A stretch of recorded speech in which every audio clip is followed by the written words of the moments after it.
Let not your heart be troubled. Ye that believe in God, believe also in me. In my Father's house are many mansions, and if it were not so, I would have told you.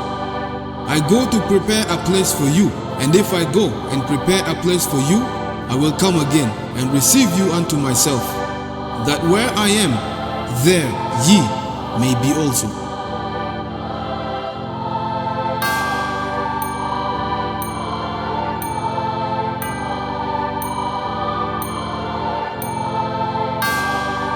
When we all get to heaven, what a day of rejoicing it will be.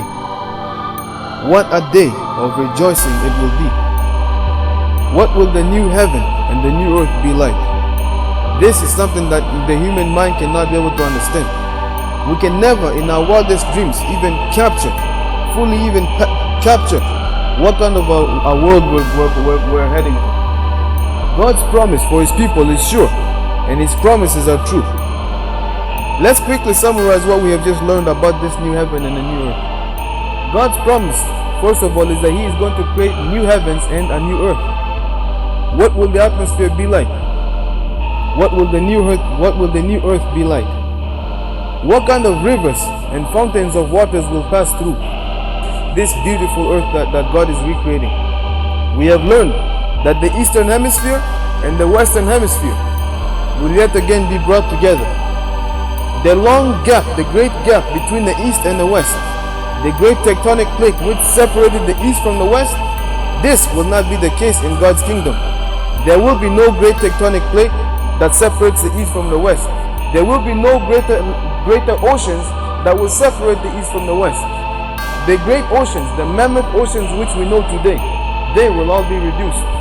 They will all be reduced to rivers and fountains of waters that will pass through. What will the new earth be like? God's promise is that in His earth made new, in this kingdom which He is preparing for us, the animals of the animal kingdom will no longer harm one another. They will no longer kill one another and prey on one another, but rather they will be led by children. These animals, the lion and the goat, will even stay together. The lamb and the wolf will even, their offspring, their children will even lie with one another. They will sit together. God's promise is that in heaven there will be children. There are some religions saying that there will be no children in heaven.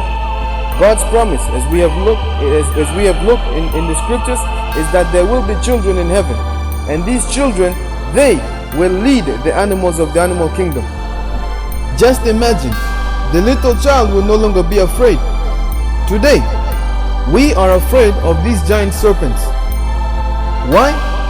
Because these giant serpents are one of the most deadliest creatures there are in the animal kingdom.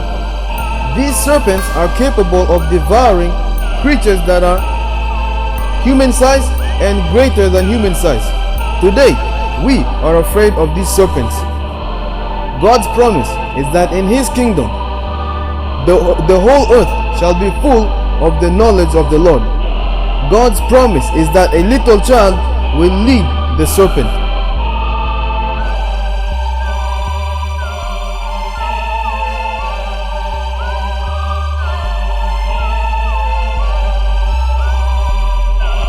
Today, we are afraid of lions. Today, we are afraid of tigers. Today, we are afraid of bears, especially the grizzly bears. Today, we are afraid of so many different beasts of the animal kingdom. These creatures, they can harm children. These creatures, they can harm human beings, no problem. These creatures are capable of destroying other creatures which are far bigger than us. Now, God's promise is that in His earth made new, in His kingdom, the whole earth shall be full of the knowledge of the Lord. And in His kingdom, God's promise is that a little child will lead the lion. God's promise is that a little child will lead the bear. A little child will lead the tiger. A little child will lead all of these great beasts which we are all afraid of. God's promise is that in His kingdom there will be peace that will last forevermore. God's promise, I'm going to repeat once again, is that there will be children. God's promise for us are not things which are materialistic. God is not promising us that when we go to heaven, He is going to give us 72 virgins. No, He is not promising us sex. God's promise is not materialistic things. He is not promising us things that are earthly, things that are materialistic. God's promise is that we are moving to a better land. He is going to recreate new heavens and a new earth. If your God is promising you materialistic things, things that are worldly, things that are materialistic, then you need to go and re-examine. You need to go and think, is this really a true promise, or is it a deception? Many people are being misled. They are being deceived into falling for things that are materialistic.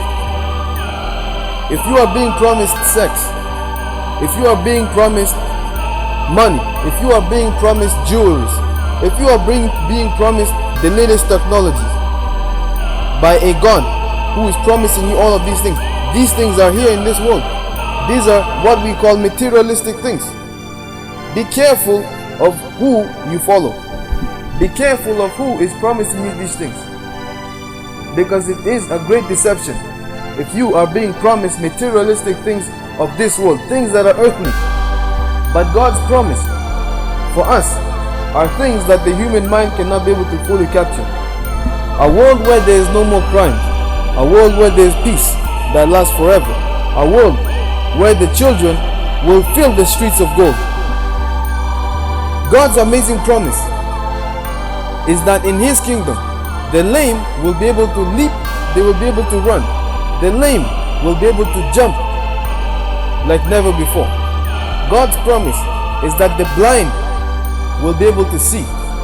God's promise is that the deaf will be able to hear, and the dumb will be able to sing and shout praises to His name. The marvelous thing that excites me about heaven is that we get to spend eternity with Jesus Christ, the one who gave His life for our sake, so that we may no longer have to live this sinful life, so that we may no longer have to be a part of this world, so that we may no longer have to go along and be a part of the fate of this world, but rather we will live like Him, and we will be with Him for all eternity. This is God's sweet promise. God's promise for His children is that things are going to get better, but just before it gets better, the test of time, the great test of time, is just around the corner. Things are just about to intensify just a little bit. The heat of things are going to go up, and the pressures are going to be high. The children of God are soon going to be demonized. The whole world is going to demonize God's children. They're going to make God's children, the Christians, look as though they are evil people. And the great test of time is coming. God's promise is that just before it comes, the great time of crisis is coming. The great tribulation of time is just around the corner. So all of us need to hold on.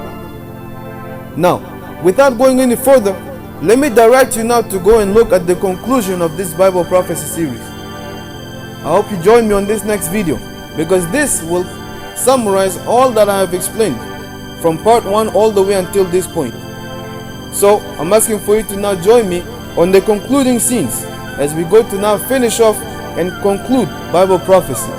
Thank you once again for watching, and I hope that you will go and you will watch the conclusion, as this will be very helpful to you. Thank you once again for joining me.